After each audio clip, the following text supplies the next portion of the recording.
안녕하세요. 두 번째로 찾아온 몽실맘의 책 읽어주는 몽실맘입니다. 오늘은 정말 바쁘게 움직였네요. 그러면은 아직도 저도 이 책 속에 빠져 있어가지고요. 인정 지금 알리사가 죽었다는 거에 대해서 너무 처절하게 혼자 죽어갔다는 거에 대해서 너무 슬펐어요. 아주 지금 남아있어가지고. 그래도 책은 계속 읽어갈게요. 10월 15일 환희의 눈물. 인간적인 환희를 뛰어넘어 일체의 고뇌 저편에서 나는 환희를 예감한다. 내가 이룰 수 없었던 그 반석의 이름은 행복이라는 것을 잘 알고 있다. 행복에 이르기 위한 것이 아니라면 나의 생애 전부는 헛된 것임을 깨닫는다. 주여, 그렇지만 당신께서는 자신을 버리는 순결한 영혼에게 그 행복을 약속하셨습니다. 지금부터 행복할지어다 하고 당신은 거룩하게 말씀하셨습니다. 지금부터 행복할지어다. 주 안에서 죽은 자들은 그러면 죽을 때까지 기다려야 합니까? 여기에서 저희 믿음은 흔들리고 맙니다. 주여, 저는 혼신의 힘을 다해 당신께 외치나이다. 저는 지금 어둠 속에서 여명을 기다려옵니다. 목숨이 다하도록 당신께 외치나이다. 제 내면의 갈증을 해소시켜 주시옵소서. 저는 그 행복에 목말라 했습니다. 아니면 그 행복을 가지고 있다고 생각해야 하나이까. 먼동이 트기 전부터 날이 밝음을 알린다기보다는 그것을 부르듯 울부짖는 조급한 새처럼 저는 어둠이 가시기를 기다리지 않고 노래를 불러야 하나이까. 10월 16일 제롬, 나는 너에게 완전한 기쁨을 가르쳐주고 싶어. 오늘 아침 구토증으로 기진맥진한 상태가 되었다. 발작 직후 나는 너무도 쇠약해져서 잠시 동안 죽음을 바라보고 있었다. 처음에는 전신에 더할 수 없는 평온이 깃들였다. 그러자 격심한 고통이 육체와 영혼의 전율이 나를 사로잡았다. 그것은 마치 생명에 대한 갑작스럽고도 실제적인 계시와 같았다. 내 방이 끔찍하게 헐벗은 벽이 처음으로 눈에 확대되어 떠올랐다. 나는 더러 겁이 났다. 지금도 나는 마음을 가라앉히기 위해 이 글을 쓰고 있다. 오 주여, 당신께 불경을 저지르지 않고 끝까지 그곳에 이를 수 있도록 하여 주옵소서. 나는 다시 일어날 수 있었다. 나는 어린애처럼 무릎을 꿇었다. 혼자라는 것을 깨닫기 전에 나는 지금 이 순간 빨리 세상을 떠나고 싶다. 나는 지난해 줄리에트를 다시 만났다. 그녀가 알리사의 죽음을 전해준 후 10년 이상 소식이 두절된 상태였다. 프로방스 지방을 여행하게 된 나에게 님에 들을 기회를 준 것이다. 복잡한 시내 중심지인 푸세르가에 있는 테시레르 댁은 훌륭해 보였다. 방문하겠다는 연락을 미리 편지로 알려줬는데도 막상 현관문을 넘어서면서 나는 상당히 마음이 설레는 것을 느꼈다. 하녀의 안으로 응접실에 들어가 있자 잠시 후 줄리에트가 들어왔다. 마치 플랑티의 이모님을 보는 듯 싶었다. 똑같은 움직임, 체격, 숨가쁜 친절이 이모님을 연상하게 했다. 그녀는 대답도 기다리지 않은 채 나의 이력과 파리에서의 거처, 직업, 교우관계들에 대해 수납이 쏟아지듯 질문을 퍼부었다.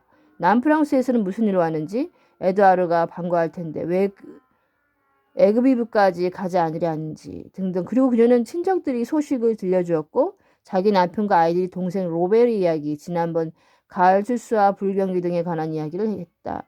나는 로베르가 풍게르 마을을 팔고 에그비브로 왔다는 것을 알게 되었다. 그리고 그는 지금 에드와르의 동업자가 되어 에드와르는 한가롭게 여행도 하고 사업이 거래에도 몰두하고 있으며 로베르도 또한 묘목, 개량과 확장의 모든 노력을 아끼지 않는다는 것이다. 그러는 동안 나는 과거를 회상시켜 줄 수 있는 것을 불안한 눈으로 찾아보았다. 응접실이 새 가구들 중 퐁게마루에 있었던 몇 점의 가구를 알아볼 수 있었다. 그러나 나를 떨리게 하는 과거를 줄리에트는 거의 모르고 있거나 아니면 짐짓 생각하지 않으려고 애를 쓰고 있는 것처럼 보였다. 12 서너 살쯤 돼 보이는 둘이 층계에서 놀고 있었다. 줄리에트를 따라 에그비브에 갔다는 것이다. 10살 난 또 다른 사내에는 놀러 나갔는데 곧 돌아올 것이라고 했다. 알리사의 죽음을 알릴 때 줄리에트가 해산이 가깝다고 했던 아이가 바로 그 아이였다. 그때의 출산이 난 난산이어서 줄리에트는 그 뒤 많은 고통을 겪었다고 했다. 그리고 지난해 다시는 아이를 낳지 않겠다는 결심을 바꾸고 딸을 낳았는데 말하는 것으로 보아 그녀는 다른 자녀들보다 그 아이를 더 귀여워하는 것 같았다. 그 애가 자고 있는 방이 바로 저 옆이에요. 와서 좀 보세요. 그녀가 말했다. 내가 따라가자 그녀는 덧붙였다. 제롬, 감히 편지 쓰지 못했지만 그 아이 대부가 되어주겠어요?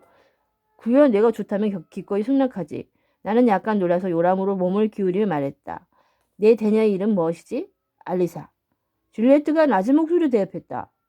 아니, 알리사 언니를 조금 닮았죠? 그렇지 않아요? 나는 대답하지 않고 줄리에트의 손을 꼭 잡았다. 제 어머니가 안아 올리자 어린 알리사가 눈을 반짝였다. 떴다. 나는 그 아이를 받아 안아 보았다. 오빠는 참 좋은 아버지가 됐을 텐데. 줄리에트는 애써 웃으려고 하면서 말했다. 뭘 기다리는 거죠? 지난날의 일들을 잊어버리기를? 그때 나는 그녀의 얼굴이 붉어지는 것을 보았다. 잊어버리기를 바라세요?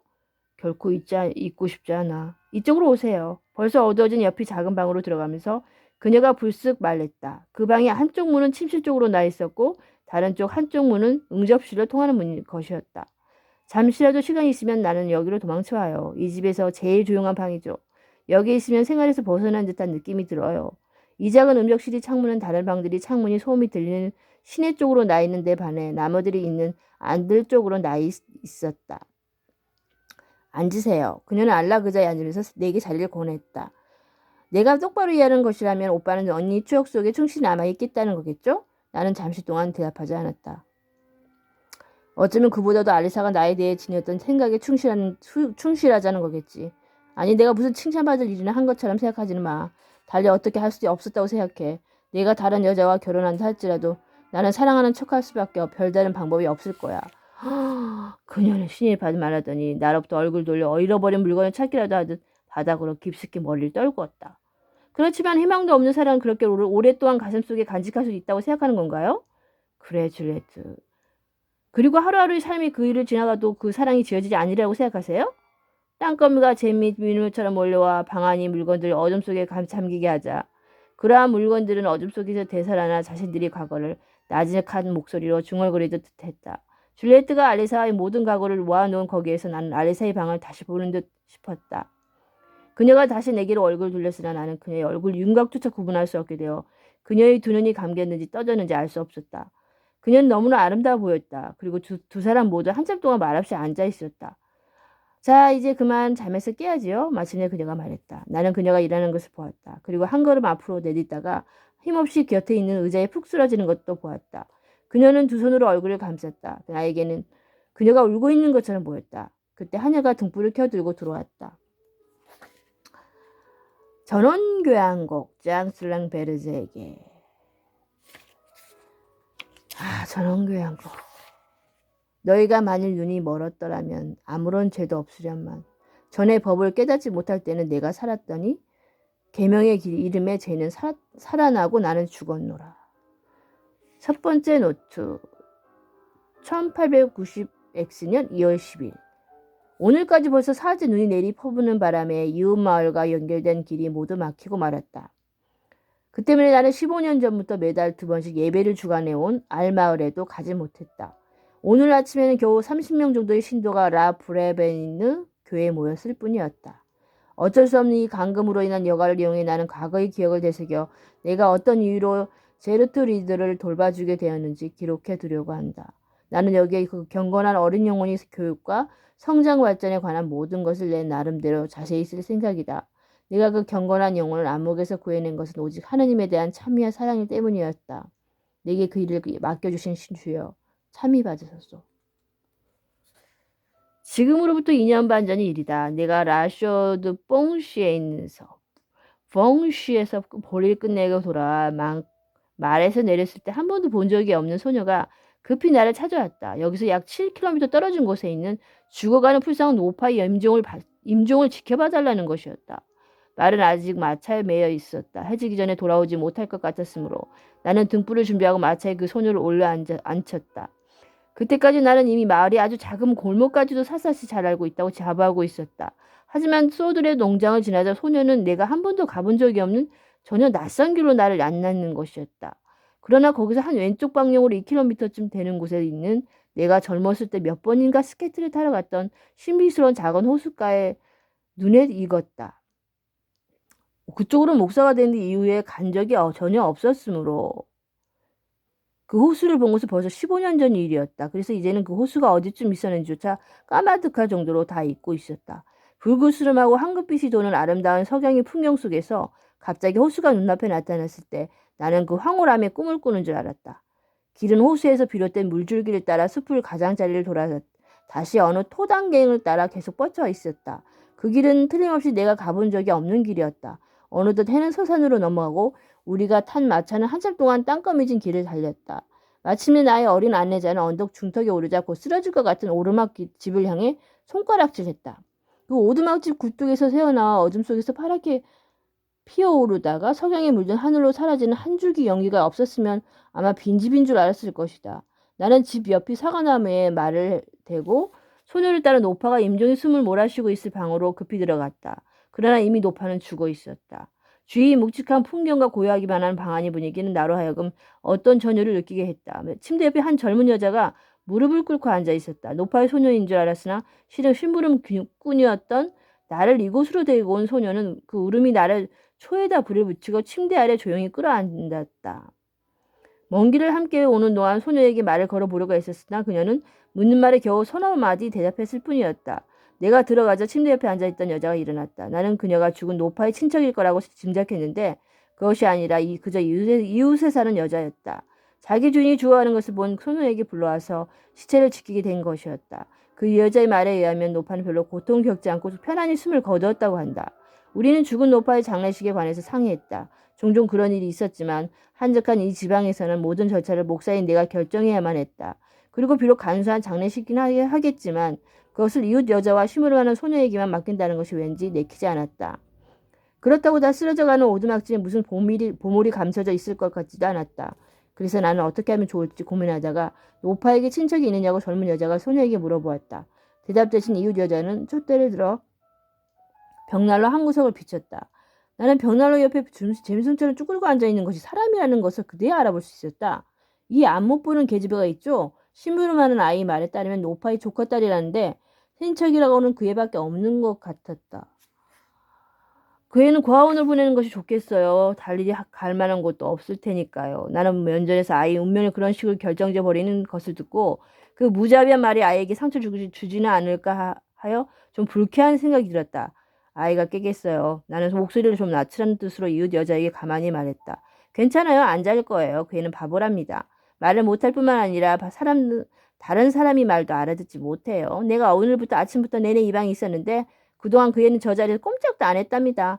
처음에 기머거리인 줄 알았는데 심부름하는 아이 말로는 그런 게 아니라 실은 노파와 기머거리여서 다른 사람에게도 그랬듯이 그 애한테도 전혀 말을 하지 않았다는군요.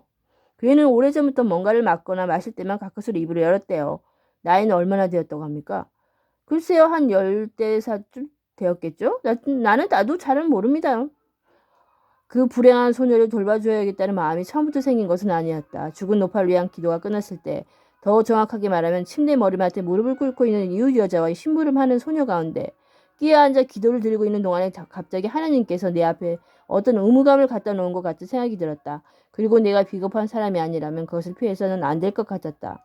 내가 기도를 끝내고 다시 일어났을 때는 그날 밤으로 그 소녀를 일단 우리 집으로 데리고 갈 결심이 서 있었다. 그러나 그때는 아직 앞으로 어떻게 하겠다는가 누구에게 맡기겠다는가 하는 것을 결정짓지 못했다. 나는 한동안 노파의 잠든 듯한 얼굴을 들여다보았다.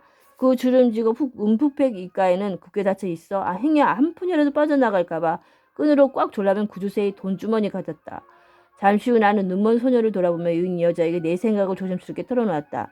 내 시체를 나갈 때는 내 아이가 여기 없는 게 더 좋을 거예요.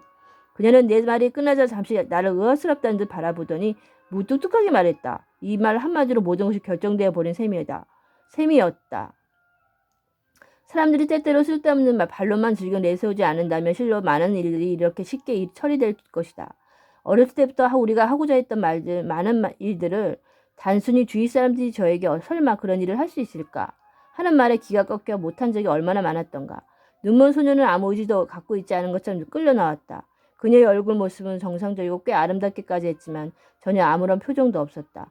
나는 그녀가 늘 그곳에서 자고 있었던 듯한 다락방으로 올라가는 한층 안쪽 층계 밑이 침대 위에서 담요 하나를 들고 왔다. 밤하늘은 맑았지만 기온이 쌀쌀했으므로 이 여자는 친절하게 나를 도와 담요로 소녀를 잘 감싸주었다. 마차에 등불을 켜고 나는 출발했다. 내게 기댄 채 웅크리고 앉아있는 영혼이 없는 것 같은 고깃덩어리.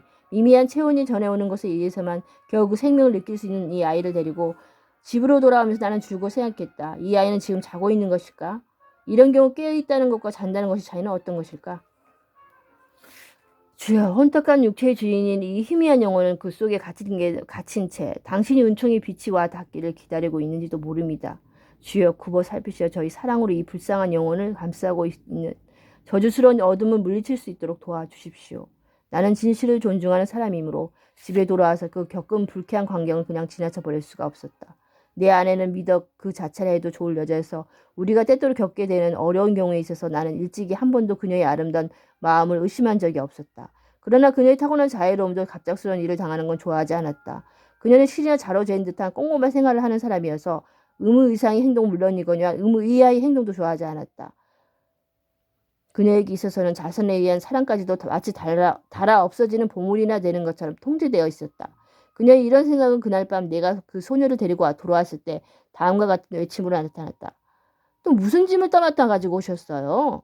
우리 부부 사이엔 해명을 필요로 하는 일이 생길 때마다 늘 해왔듯이 나는 우선 곁에 와서 무슨 일인가 의아심과 놀라움으로 멍하니 입을 벌리고 있는 아이들을 각자 자기 방으로 쫓아버렸다. 아, 이런 대접은 내가 기대하는 것과는 얼마나 거리가 먼 것인가. 오직 어린 샤를로트만이 마차 속에서 어떤 새로운 것, 어떤 살아있는 것이 나오려고 한다는 것을 알고는 손뼉을 치며 좋아했다. 그러나 어머니에게 이미 잘 훈련을 받은 다른 아이들은 얼른 그의 흥분을 진정시켜 조용하게 만들었다. 잠시 동안 집안의 뒤숭숭한 분위기가 감돌았다. 그리고 아내나 아이들은 아직 그 소녀가 장님이라는 것을 몰랐으므로 내가 어째서 그렇게까지 조심스럽게 그애를 부축하는지 이해하지 못했다. 내가 마차를 타고 오는 동안 죽어있던 손을 놓자 이 불쌍한 장님 소녀는 갑자기 두려움에 떠는다는 이상한 신음소리를 냈다. 그 소리는 도무지 인간다운 대라고는 전혀 없는 마치 어미를 잃은 작은 강아지의 구슬픈 울음과도 같았다. 그녀의 세계가 형성되어 있던 그 오두막집이 익숙한 감각에서 밖으로 처음 끌려 나왔기 때문인지 그 애는 무릎을 꼿꼿이 세우지 못하고 휘청거렸다. 내가 의자를 갖다 주고 앉으라고 알렸지만 그 애는 걸터 앉을 줄 모르는 사람처럼 바닥에 털썩 주저앉아 버렸다.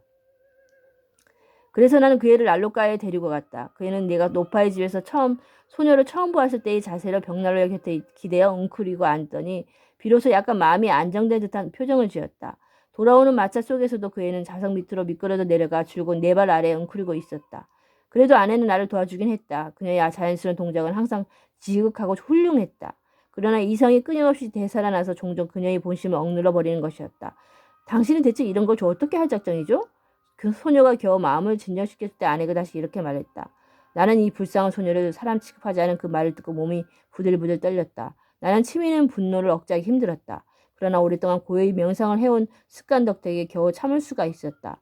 그리고 일단 물러갔다가 다시 모여들어 소녀를 둘러싼 아이들 쪽으로 돌아서서 한 손을 눈먼 소녀의 이마에 얹고 되도록 엄숙한 어조를 말했다. 나는 길 잃은 양을 데리고 왔단다. 그런데 아내인 아멜리는 복음서 속이 이치 어긋나거나 또 이치 초월하는 가르침이 있다는 사실을 결코 인정하지 않은 여자였다. 나는 그녀가 항의할 기세임을 눈치채고 재빨리 자크와 사가라에게 눈치를 했다. 그들은 어린 두 동생을 데리고 자기들 방으로 갔다. 아이들은 이제 우리 부부싸움이 익숙해졌을 뿐만 아니라 부족하다고 할 정도로 홀래 호기심이 별로 없는 성격이었다.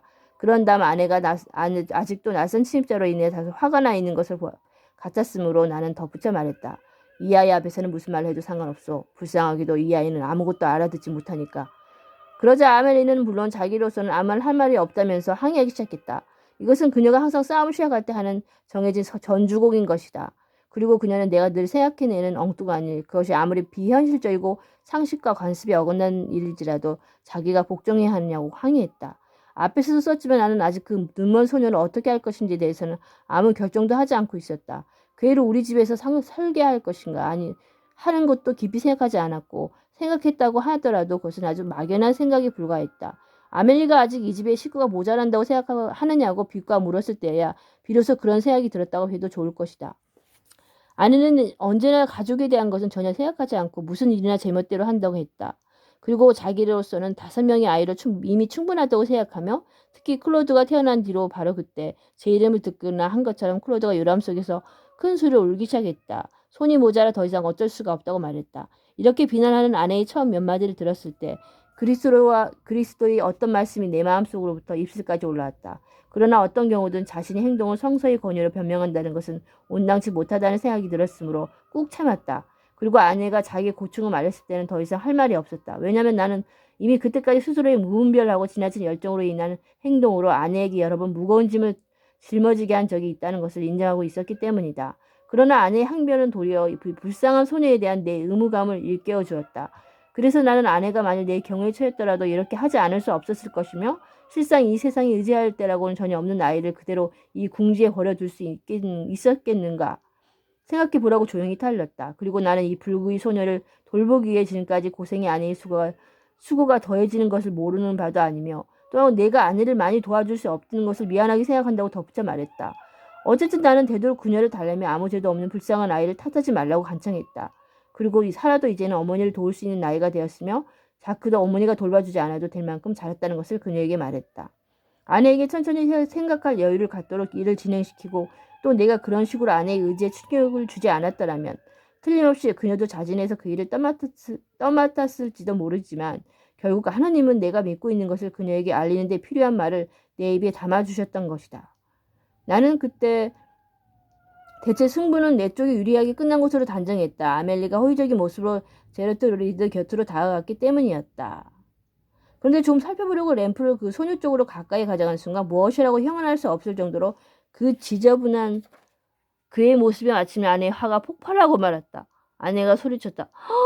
냄새야, 얼른 가서 옷을 털어. 아니 여기서 말고 밖에 나가서 털어. 아유, 이 일을 어쩐다. 아이들한테 다 옮았을 거야. 난 이처럼 싫은 게 없는데.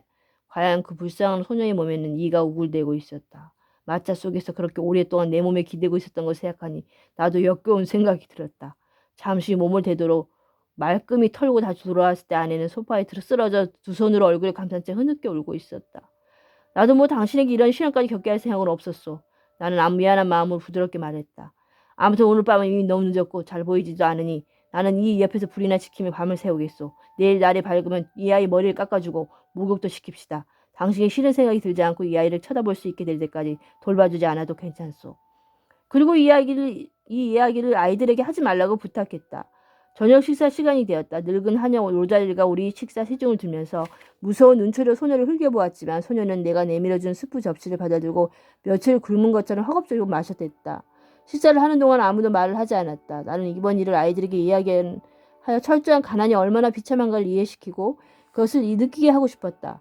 그래서 그들이 마음을 감동시켜 하나님이 우리에게 돌봐주라고 보내신 이 아이를 불쌍히 여기고 동정하도록 하고 싶었으나 아벨리의 화를 돋우게 될까봐 두려워 아무 말도 하지 못했다. 우리 둘 중 어느 누구도 다른 일은 도무지 생각할 수 없었지만 이런 경우 그대로 침묵 속에서 다른 일은 모두 잊은 것이 하나님의 뜻인 듯한 생각이 들었다. 아이들은 모두 잠자리에 들고 아멜리도 나를 그 방에 혼자 남겨두고 나간 지 1시간 이상 지났을 때였다. 어린 샬롯트가 잠옷바람에 맨발로 가만히 문을 열고 살금살금 걸어왔다. 샬롯트는 가까이 다가 내 목에 매달려 이렇게 속삭였다. 나 아빠한테 안녕히 주무시라는 인사를 안 했어요. 그리고 샬롯트는 실은 자기 전에 다시 한 번 더 보고 싶었던 그 눈먼 소녀의 잠든 모습을 유심히 지켜보더니 작은 목소리로 말했다. 나 저희한테 키스해주면 안 돼요? 내일 해줘라. 지금 자고 있으니까 그냥 두자. 나는 샬롯트를 문과까지 데려다주며 다정하게 말했다. 나는 다시 제자리로 돌아와 책을 읽기도 하고 설교 준비도 하면서 아침까지 뜬 눈으로 세웠다. 샬롯트는 분명히 자기 언니 오빠들보다 훨씬 다정하게 그 소녀를 대했다고 생각한다. 그러나 어떤 아이든지 그만한 나이에는 더 많은 사랑을 받기 위해서 남을 속이기도 하는 법이다. 지금은 그렇게 서먹서먹한 얼굴이 큰 아들 자크까지도 모두들 다정한 아이들이라고 생각하지만 뜻밖에도 말만 앞세우는 아첨쟁이 지나지 않았던 것이다. 2월 27일 지난 밤에도 많은 눈이 내렸다. 아이들은 오래지 않은 창문을 통해 밖으로 나가야 할 거라며 눈이 많이 쌓인 것을 기뻐하고 있다. 사실 오늘 아침에는 눈 때문에 앞문을 열지 못해 세탁장을 통해서 아주 어렵게 밖으로 나갔다. 어제 나는 마을을 둘러보고 물자가 넉넉한지를 확인했다.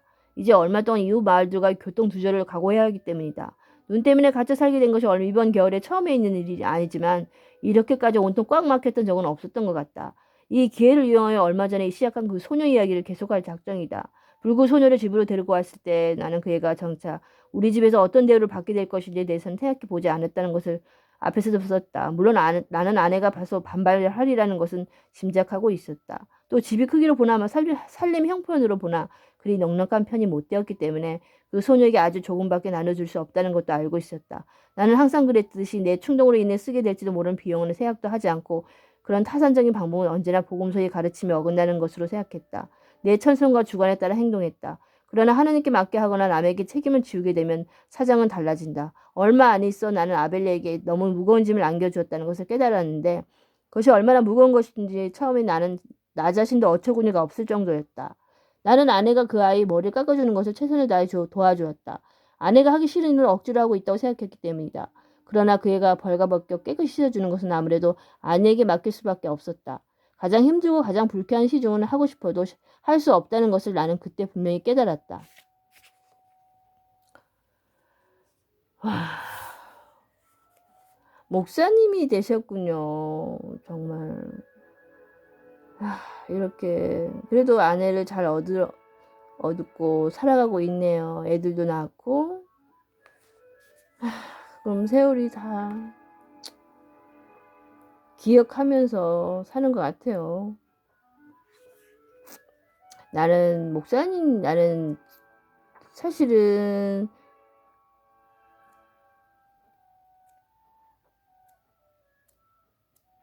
아리사를 못 입고 혼자만 살 줄 알았는데 결혼하셨군요. 제 생각 외로. 그래도 목사님이 되셨다는 게 참 반갑습니다. 이 불쌍한 아이를 어떻게 하죠? 마음이 짠하네요.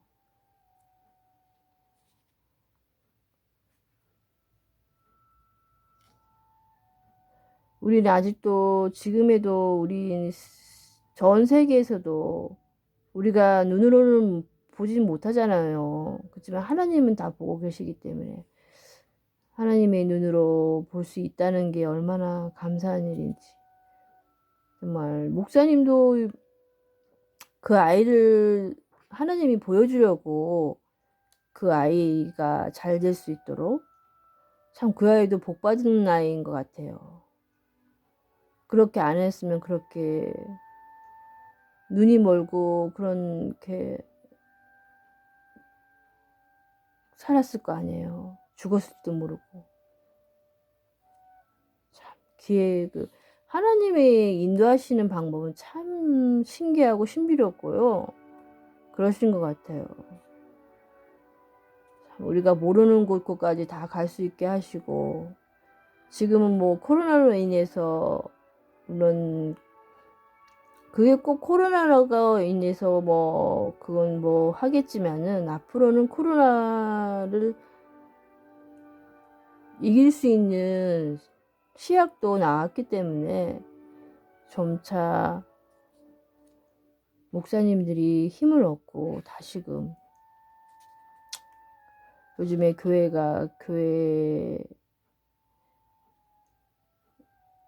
참 안타까워요. 하나님이 지금 어떻게 선하신 계획으로 인도하실지 참 기대가 되고요. 지금은 불완전한 것을 완전한 것으로 지금 바꾸어 놓으시는 것 같아요. 그렇기 위해서 우리는 늘 끊임없이 기도하고 정말 마음을 비우고 어려운 일을 더 생각하게 되고 하나님이 지금 어떻게 인도하시는지 잘 깨닫고 그 뜻이 어떤가를 잘 기도하다 보면 하나님이 무슨 말씀을 전해 드릴 거예요. 그러다 보면 이런 일이 그래서 참 그래도 목사님이 돼서 좋은 일을 할 수 있다는 거에 대해서 목사님도 인간이지만은 그래서 반갑습니다. 감사합니다. 저도 목사님에 대한 로망이 있었거든요.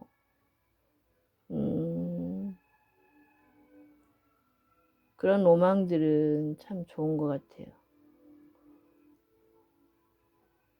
하나님 같이 말씀을 하시고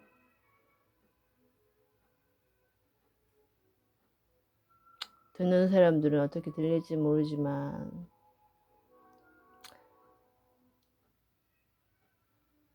어렵게 당시에는 어렵게도 살았지만 지금은 참 아버지가 주시는 그 모든 것들이 은혜롭고 선물이고 은총이고 그렇게들 살잖아요. 나쁜 쪽으로만 생각하면 더없이 나쁘고요.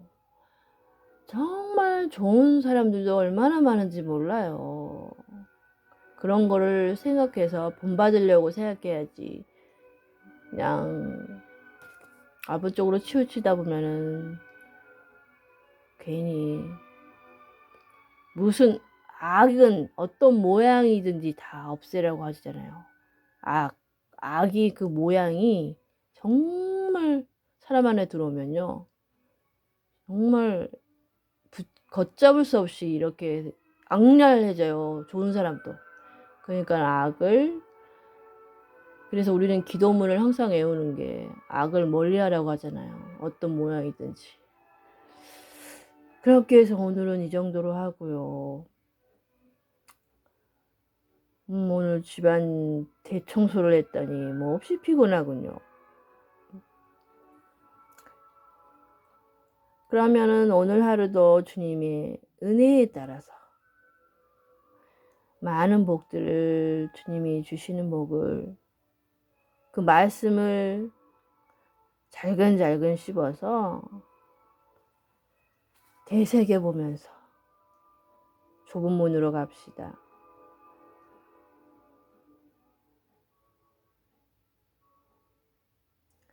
여러분 사랑하고 축복합니다.